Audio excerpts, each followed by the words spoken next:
Ils mentent, plus que tout ça. ils savent qu'ils J'ai mentent, refusé.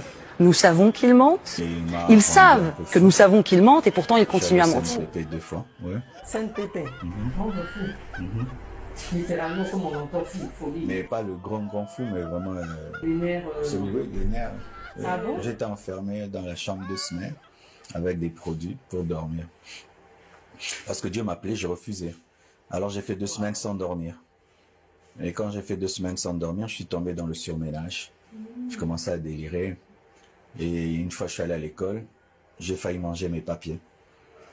Et puis Dieu m'a dit, choisis entre un fou et un serviteur de Dieu, qui tu veux être.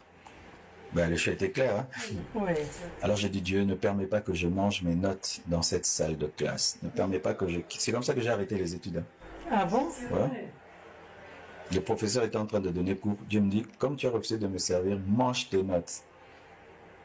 Je commençais à regarder mes papiers, c'était comme du gâteau. Non.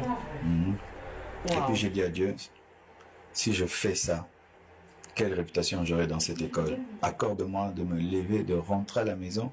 Ne m'humilie pas et je te promets de te servir toute ma vie. Et la pression a diminué. Je me suis levé. Et plus je m'éloignais, plus je guérissais. Et depuis, je suis jamais rentré jusqu'à aujourd'hui. Et c'est comme ça que je suis devenu pasteur. Parce qu'il fallait que je choisisse entre être un fou et un pasteur. Les choix étaient clairs quand même. Ah, je le dis souvent. Ah bon? Très intéressant. Voilà, on est en train de découvrir le pasteur Marcelo à une autre facette. Ça nous intéresse beaucoup.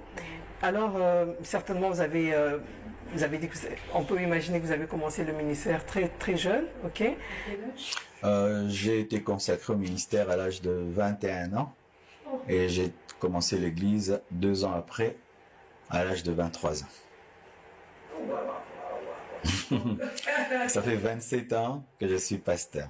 27 ans. Jour pour jour. Waouh. Presque, oui. 27 Oui. ans. Mais c'est beaucoup, hein? Beaucoup.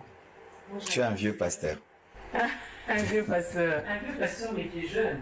Parce que j'ai commencé trop tôt. Oui. Parce qu'il y a des gens qui peuvent recevoir l'appel à 40 ans et puis 27 ans, c'est dans la soixantaine. Et vous, oh là là, je vois mon fils me dire, non, je vais être pasteur. Mais il n'y a pas de choix. Moi, je crois que... Non, maintenant, les gens, quand ils disent Dieu leur dit de pasteur, sont contents. Ils voient Marcelo. Regarde tout le monde, le pasteur Marcelo, ouais. comment il est. Comment il est. Il a une fierté. Hein? Oui. En fait, c'est mieux d'ailleurs. Moi, je crois que c'est bien.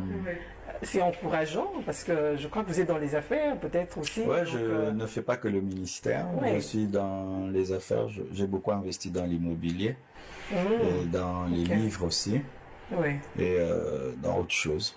Oui, ça fait l'équilibre. Donc, si même mon fils venait dire que je veux être pasteur, donc je dis oui, tu peux être pasteur, mais tu peux faire ça, et la vie avance. Alors, quels sont les défis que vous avez rencontrés en tant que jeune, de commencer le ministère très jeune?